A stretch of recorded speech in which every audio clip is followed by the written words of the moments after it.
Maintenant, je vais vous parler dans cette petite vidéo des muscles. Donc, les muscles ici qu'on peut apercevoir, c'est des muscles qui sont très connus. En fait, je vais parler plus particulièrement de un.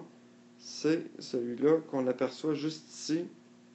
C'est le fameux biceps.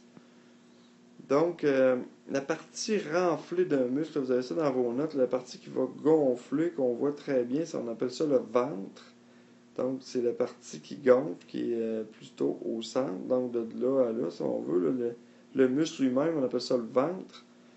Ensuite, vous avez remarqué, il y en a un petit peu partout, là, mais il y a des espèces de grands filaments, comme ici, qui relient le muscle à l'os. On appelle ça un tendon.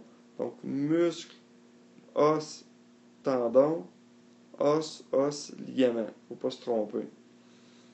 Donc ici, ça me permet de vous parler également d'une espèce d'enveloppe qu'il y a autour des muscles. C'est très difficile à voir là, sur le dessin, là.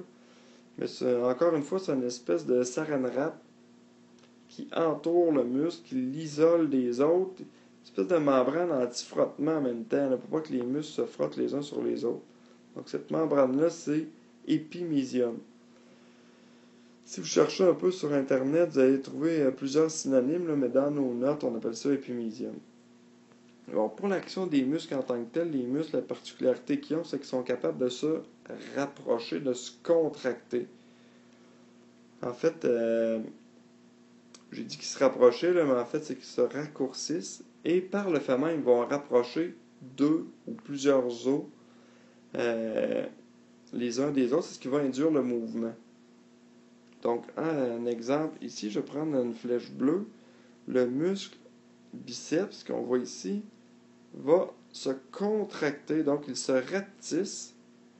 Et on voit que le biceps est pris sur l'épaule ici. Et il s'en vient se prendre sur l'avant-bras, juste là. Donc en se rapetissant, le bras va se plier. En fait, l'avant-bras va vers le bras. C'est ce qu'on appelle une flexion.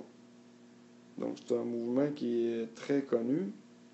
Donc c'est vraiment ces muscles-là, principalement le biceps, qui va travailler. Ici, on a le contraire, c'est que l'avant-bras va s'éloigner du bras. Donc le muscle qui est ici, on appelle ça le triceps. Ce muscle-là qui va travailler, donc il va se raccourcir encore une fois. Donc il se raccourcit pour faire bouger l'avant-bras parce qu'il est pris ici, il est pris sur l'avant-bras un petit peu par en dessous. C'est ce qui va faire en sorte, exemple, qu'on est capable de lancer un ballon de football. Fait à noter, c'est que quand le triceps il travaille, le biceps, qui était dans le fond par-dessus ici, lui est complètement au repos, il ne travaille pas vraiment. Exemple, quand tu lances un ballon. Si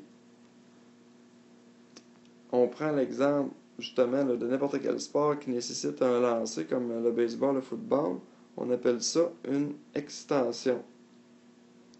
Donc on est en extension et le biceps, il est au repos.